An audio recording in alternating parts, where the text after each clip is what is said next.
আমার বাংলাদেশ মুসলমানরা এই ভূখণ্ড ব্রিটিশ থেকে ভারত থেকে আলাদা করেছিল, দিল্লি থেকে স্বাধীন করেছিল, তারা এবারে কলকাতা থেকে ভিন্ন হয়েছিল।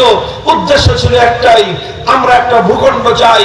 সেই ভূখণ্ড, সেই মানচিত্র, সেই দেশ অনেক বড় না হতে পারে, অনেক উন্নত না হতে পারে, অনেক টাকা পয়সা না থাকতে পারে, আমরা 3 বেলা না খেয়ে থাকলেও প্রয়োজনে পেটে পাথর বাঁধবো, 1 বেলা খেয়ে থাকবো, কিন্তু এমন একটা রাষ্ট্র চাই, এমন একটা দেশ চাই, এমন একটা মানচিত্র চাই যেখানে আর কিছু থাকবে না থাক, আইন চলবে আল্লাহর, সংবিধান হবে আল কোরআনের।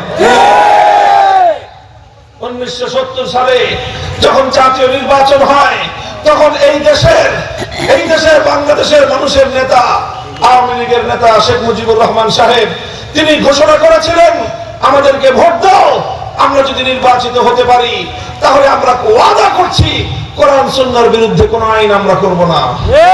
এটা আমাদের বানানো কথা নয়, এটা বাংলাদেশের স্বাধীনতার ইতিহাসের দলিল।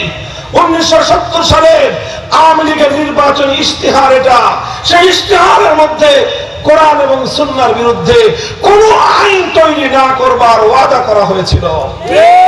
এরপরে জনগণ তাদেরকে ভোট দিয়েছিল, অনেক ভোট, এত ভোট তারা পেয়েছিল যে বাক্স উচ্চায় পড়েছে। পুরা পাকিস্তানের মধ্যে তারা সংখ্যাগরিষ্ঠ হলো। পশ্চিম পাকিস্তানিরা তাদেরকে ক্ষমতা না দিয়ে বাংলাদেশের মানুষের উপর তারা আক্রমণ করলো, মুক্তিযুদ্ধ শুরু হলো। 9 মাস পরে বাংলাদেশ 16 ডিসেম্বর স্বাধীন হলো। শেখ মুজিবুর রহমান সাহেব পশ্চিম পাকিস্তান থেকে মুক্তি পেয়ে লন্ডন হয়ে প্রথমে বাংলাদেশে না এসে চলে গেলেন নয়াদিল্লিতে। শ্রীমতী ইন্দিরা গান্ধী, ভারতের তৎকালীন প্রধানমন্ত্রী শেখ